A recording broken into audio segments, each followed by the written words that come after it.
မင်္ဂလာပါ weekend sport ကနေပြန်လဲကြိုဆိုလိုက်တယ်ဆရာကျွန်တော်တနေ့လာညအတွက်မှာကျွန်တော်အာဖရိကပွဲတပွဲလေးထည့်ပေးစရာရှိတယ်မိုက်တာဗောကျွန်တော်ဟိုတခြားလိဂ်ပွဲတွေရှိတယ်နော်ကျွန်တော်လာလီဂါပွဲရှိမယ်ကျွန်တော်တို့ဒီပရီးမီးယားလိဂ်ပွဲရှိမယ်အာဖရိကပွဲတပွဲကလည်းကျွန်တော်အပြင်မှာ fighter တွေဆော့လို့ရ online fighter တွေပါနော် online fighter တွေ message တော့တိတ်ပြီးတော့အလုံးလုံးမထင်သေးဘူးเนาะကျွန်တော် online fighter တွေအတွက်အကျိုးပြုနိုင်မယ်ပွဲတင်တယ်ကျွန်တော်ရွေးချယ်ထားတယ်အားလုံးပေါင်း3ကွက်လို့ပြောလို့ရတယ်ဆရာပထမဦးဆုံးတစ်ကွက်နေကျွန်တော်ကပရီးမီးယားလိဂ်နဲ့ဖူဂါနဲ့ Nottingham Forest ပွဲစဉ်မှာကျွန်တော်ဂိုးအောက်ကိုရွေးချယ်ချင်ပါတယ်ဂိုးအောက်ရွေးချယ်ချင်ပါတယ်ဒါ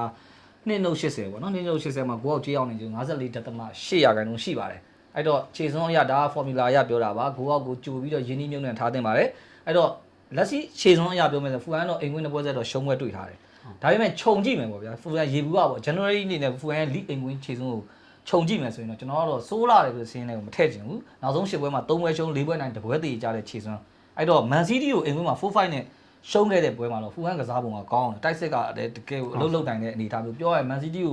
ုအိမ်ဝင်းမှာတော့ရှင်ကစားနိုင်တဲ့အနေအထားဆိုတာကိုကျွန်တော်တွေ့ရတယ်เนาะတစ်ဖက်ကကျွန်တော် Forest ကိုကြည့်မယ်ပေါ့เนาะဒါစပါးကိုအိမ်ဝင်းမှာ3ဂိုးပြတ်နဲ့နိုင်တယ်အဲ့တော့အဲ့မတိုင်ခင်မှာ Everton ကို3ဂိုးပြတ်နဲ့ရှုံးထားတဲ့အဝေးဝင်းမှာရှုံးထားတဲ့အရှုံးကိုတော့ဒါအကောင်းဆုံး Forest ကတုံ့ပြန်နိုင်ခဲ့တယ်လို့ကျွန်တော်ထင်ပါတယ်အဲ့တော့တခုတော့ရှိတာပေါ့เนาะ Forest ကအဝေးဝင်းခြေစွန်းတော့ကျွန်တော်တိတ်အားမရဘူးပေါ့ Everton လည်းက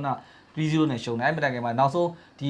ီတော်ရုံးကန်နေရတဲ့ဝူလိုအသင်းကိုတော့မှဒါကျွန်တော်ပြောတာတိုက်စစ်ကကြီးတော်တော်ရုံးကန်လာပြီးတော့ဒါဇရာအောက်ကဝူကိုတော့မှဒါတကိုးရဖို့ Forest ကတော်တော်လေးစူးစမ်းခဲ့ရတဲ့အနေအထားကိုခက်ခက်စူးစမ်းခဲ့ရတဲ့အနေအထားကိုအဲ့ပွဲစဉ်မှာ play ကိုကြည့်ရင်ကျွန်တော်သိပါတယ်တွေ့ရမှာဒါကြောင့်လေ Forest ကစားခဲ့တဲ့ league အဝေးကွင်းနောက်ဆုံး9ပွဲရတယ်တပွဲပဲဂိုးပေါ်ပါတယ်ကျန်တဲ့ပွဲတွေဂိုးအောက်တွေဝင်ထားတာကိုတွေ့ရတယ်အဲ့တော့ဖူဟန်ဆိုတာလည်းဒါဟိုပါအစင်လာပြန်ကြည့်တဲ့အခါမှာ league ကိုအိမ်ဝင်းဒီ3ပွဲမြောက်ကိုဟိုစက်တိုက်ရှုံးတာမျိုးမတွေ့ရအောင်အဲ့တော့ဒီပါတော့တပွဲဆက်တော့ရှုံးထားပြီဖြစ်တဲ့အတွက်ကြောင့်မလို့3ပွဲမြောက်မရှုံးအောင်တော့ဖူဟန်ကအနည်းဆုံးတော့ဟိုအိမ်ဝင်းပြိသက်ရှိမှမှာတရေတော့ရအောင်တော့ကစားလာနိုင်တဲ့အနေအထားမျိုးတော့ရှိတဲ့အနေအထားမျိုးမှာတော့ဒီပွဲကကျွန်တော်နဲ့ဂိုးတကူရဖို့တော့ခက်ခဲလာနိုင်တဲ့ပွဲဖြစ်တာမလို့ကြေးအောင်နိုင်ကြီးနှုတ်54.8ရာခိုင်နှုန်းရှိနေတဲ့ဂိုးအောက်ကိုကျွန်တော်ဟိုဖူဟန် Nottingham Forest ပွဲဂိုးအောက်ကိုရွေးချယ်လိုက်ပါတယ်ဟုတ်ကျွန်တော်ရဲ့အာဖရိကပွဲတပွဲရတော့ဆရာအီဂျစ်နဲ့ဇင်ဘာဘွေဒီသူတို့နဲ့တင်ရတော့ကျွန်တော် FIFA ဆင့်ရက်တီမှုမှာအီဂျစ်က34ရက်တီနေဇင်ဘာဘွေက119မှာရက်တီနေတယ်တော်တော်အဆင့်ကတော့တော်တော်ကွာဟာချက်ကကြီးဆိုတော့လက်ရှိ group B မှာပြန်ကြည့်မယ်ဆိုရင်အန်ဂိုလာဇင်ဘာဘွေအီဂျစ်နဲ့တောင်အာဖရိကဒီ၄သင်းရှိတယ်ဒီနေရာမှာတိုက်ရိုက်အတွက်ကတော့အီဂျစ်ကတော့အကောင်းဆုံးရေပန်းစားတယ်လို့ပြောမှပဲဟိုလက်ရှိအီဂျစ်နဲ့ဇင်ဘာဘွေနဲ့ထိပ်ထိပ်တွေ့ဆုံမှုကခြေစမ်းပွဲက2006ကတွေ့ခဲ့တယ်ပြိုင်ပွဲအသွင်နဲ့ဆို2013နဲ့2019မှာထိပ်ထိပ်တွေ့ဆုံခဲ့တယ်2013နဲ့2019ထိပ်ထိပ်တွေ့ဆုံမှုတွေမှာပြန်ကြည့်မယ်ဆိုရင်တော့အီဂျစ်ကြီးပဲ3ပွဲစလုံးနိုင်ခဲ့တယ်ဆိုတော့ထိပ်ထိပ်တွေ့ဆုံမှုစင်တာပိုင်းမှာလည်း4ပွဲစလုံးအီဂျစ်ပဲနိုင်ခဲ့တယ်ဒီနေရာမှာကြေးပွင့်မှုတွေပြန်ကြည့်မယ်ဆိုရင်ကျွန်တော်ဒီ2 plus ဖွင့်ခဲ့တဲ့ပွဲတစ်ပွဲရှိမယ်1.5တစ်လုံးရှုံးဖွင့်ခဲ့တဲ့ပွဲရှိမယ်ပြီးရင်သေရှုံးနဲ့1 win you ဒီပွဲတင်ကတော့ကြားကြသွားတယ်ပေါ့နော်1.25ဒီ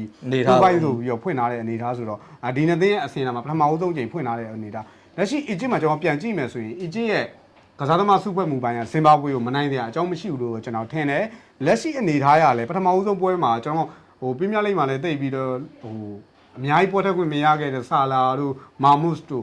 ဒီကစားသမားတွေနဲ့ထွက်လာမဲ့အနေအထားတခုကဒီဇင်ဘာဘွေအနည်းဆုံးတော့2ဂိုးပြတ်ဖို့ကမခက်ခဲ့ဘူးလို့ကျွန်တော်ထင်တယ်ဇင်ဘာဘွေရဲ့အဝေးကွင်းလုံးနိုင်စွမ်းအားတွေရဲ့လက်ရှိကစားအားပိုင်းတွေမှာကျွန်တော်အနေနဲ့အားရစရာတော့မရှိဘူးလို့ထင်တယ်ပြီးခဲ့တဲ့ဒီကပ္ပပလာချစ်စစ်ပွဲမှာလည်းပြိုင်ဘက်တွေကိုအနည်းဆုံးတော့တကူးနဲ့ရှုံးခဲ့တယ်ခံစစ်ပိုင်းကိုအဓိကဦးစားပေးရဆိုပေမဲ့သူ့ခံစစ်ကလည်းလုံလောက်တဲ့ခံစစ်မဟုတ်ဘူးဆိုတော့ကျွန်တော်အနေနဲ့အီဂျစ်အနည်းဆုံး2ဂိုးပြတ်သွားမယ်လို့ကျွန်တော်ထင်ပါတယ်ကောင်းပါလေအာဖရိကနိုင်ငံသားဖလားလည်းဒါခုစပြီဒီနေ့လာတော့ဒါကျွန်တော် fighter တွေပထမဦးဆုံးမိတ်ဆက်လိုက်တာပေါ့နော်ဟိုစိတ်ဝင်စားမဲ့သူလည်းရှိသူတို့မရှိစိတ်ဝင်စားမဲ့သူလည်းရှိရင်ရှိမှာပဲဘာပဲပြောကျွန်တော်တို့ tester နေရတာဘောလုံးပွဲတွေကိုစုံအောင်ခံမှန်းပေးတာတော့တဘာဝပါပဲအဲ့တော့ကောင်းပါလေအာဖရိကနိုင်ငံများဖလားပွဲကနေမှတပွဲထုတ်နှုတ်ပြီး fighter တွေကိုပေးတာโอเคကျွန်တော်နောက်ထပ်တစ်ခုကတော့ကျွန်တော်တို့ကထုံးစံတိုင်းပေါ့ဗျာ league တွေကနေပဲကျွန်တော်ရွေးချယ်တာပေါ့ရွေးချယ်တဲ့အခါမှာတင်းလာညမှာကစားမယ်ကျွန်တော်တို့ဒီလာလီဂါပွဲစဉ်ပေါ့ဘီဘာအိုနဲ့အက်စပန်ညိုပွဲစဉ်ပေါ့လက်တော်မှာ1ပေါင်း80နဲ့ဂိုးပေါင်းတော့2တို့30ဆိုပြီးတော့ body ဈေးဂိုးပေါင်းဈေးတိတ်မမျှတဲ့အနေထားတော့ရှိတာပေါ့နော်2တို့30ထွက်နေပါတယ်အဲ့ဒီအချိန်မှာဒီဘီဘာအိုနဲ့အက်စပန်ညိုပွဲလို့ကျွန်တော်ကဂိုးအောက်ကို formula အရရွေးချယ်တယ်53.3ရာခိုင်နှုန်းကြီးအောင်နိုင်ကြီးဂိုးအောက်ကရှိနေပါတယ်အဲ့တော့တစ်ဖက်ကကျွန်တော်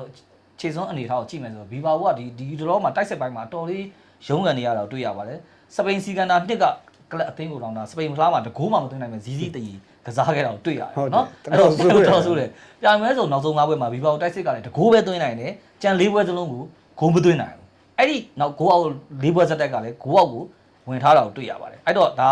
ဒီပါကိုအသင်းကစားခဲ့တဲ့နောက်ဆုံး10ပွဲကိုကျွန်တော်ခြုံကြည့်မယ်ပေါ့ခြုံကြည့်မယ်ဆိုလဲဂိုးပေါ်က2ကြိမ်ပဲဝင်ပါတယ်ကြံ8ကြိမ်စလုံးဂိုးအောက်ကြီးပါပဲ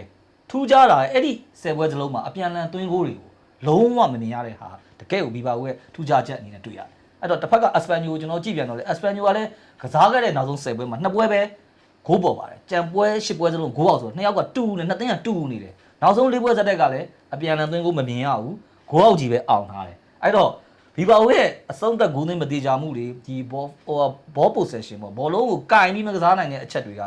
ဒီပွဲအတွက်ကဂိုးရမှုကိုခက်ခဲနေကြတာကိုပြဆိုနေလို့ကျွန်တော်တို့ထင်တယ်ဒါကြောင့်ကျွန်တော်အတွက်နှစ်သိန်းလုံးရဲ့ထူးခြားချက်တွေခုနပြောခဲ့ပါနောက်ဆုံး10ပွဲဆုံးမှာဂိုးအောက်တွေပဲအပြန်အလှန်သွင်းဂိုးမမြင်ရတာတွေပဲမြင်နေတဲ့အချိန်မှာဒီပွဲစဉ်ကတင်းနေညအတွက်တော့နည်းနည်းလေးပြင်းရည်စရာကောင်းတဲ့ပွဲစဉ်ဂိုးတွေမျိုးတွေ့လာမယ်မထင်ဘူး2နှုတ်30ကြီးမှာတော့ဂိုးအောက်53.300နဲ့လုံးကြီးအောင်နိုင်ကြီးရှိနေတဲ့တင်းနေညအတွက်